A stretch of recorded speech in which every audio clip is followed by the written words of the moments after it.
Si la première demi-finale est 100% sud-américaine, la seconde est 100% européenne. Les RFA de Franz Beckenbauer affrontent l'Italie de Luigi Riva et Gianni Rivera. Ce match fait partie des rencontres d'anthologie. Dès la 8e minute, Boninsegna hérite du ballon, il s'appuie sur Riva. Le 1-2 est réussi et la frappe de Boninsegna trompe Joseph Maier. Premier but de Roberto Boninsegna dans ce mondial, la Squadra Azzurra mène 1-0, un but que les Allemands auront beaucoup de mal à remonter car la défense italienne est impressionnante. Elle n'a encaissé qu'un seul but en 4 rencontres, 1-0, c'est le score à la pause. En seconde période, corner allemand, tête de Siller et superbe parade d'Enrico Albertosi où Siller peut s'arracher les quelques cheveux qui lui restent. La délivrance pour les Allemands arrive à l'ultime minute de jeu. Schnellinger reprend un centre de Grabowski et trompe Albertozzi. Le joueur du Milan AC, Karl-Heinz Schnellinger, inscrit son premier but du tournoi et égalise à un but partout. Schnellinger que la rugueuse défense italienne a curieusement laissé libre de tout marquage. Un partout au terme du temps réglementaire. Les deux équipes vont donc disputer la prolongation.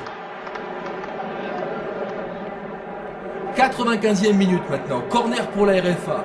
Tiré très haut, tête d'Uwe Siller, Pierluigi Serra, Gianni Albertozzi, Gerd Müller en profite pour tromper le gardien italien. Les Germaniques ont renversé la situation en 5 minutes et mènent 2-1. Le 9e but de Gerd Müller et nouvelle erreur de la défense italienne, impeccable durant ces 4 premières rencontres où elle n'a encaissé qu'un seul but. La Squadra semble tout simplement craquer.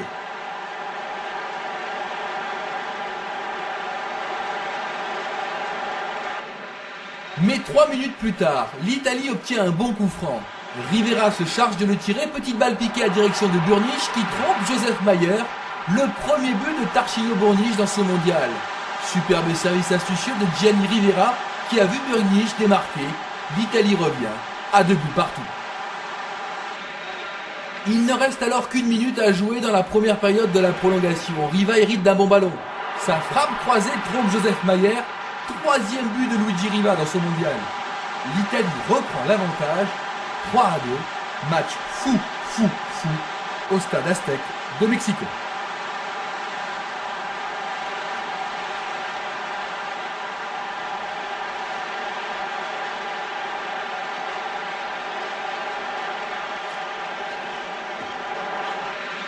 Cette rencontre est loin d'être terminée.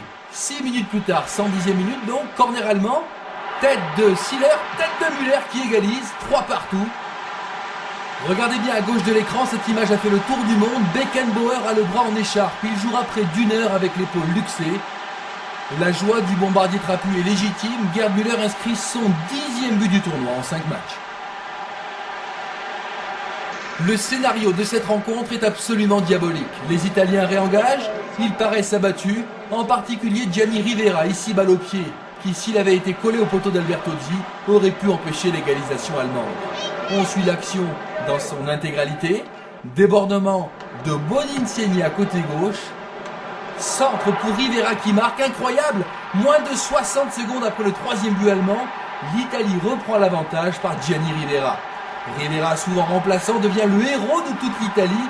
Il inscrit le 100e but de la Squadra en Coupe du Monde, son 2e but personnel de la compétition.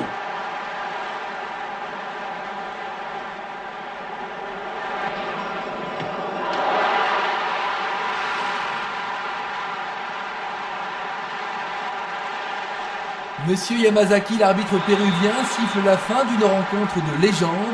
L'Italie s'impose 4-3 et se qualifie pour sa 3e finale de Coupe du Monde.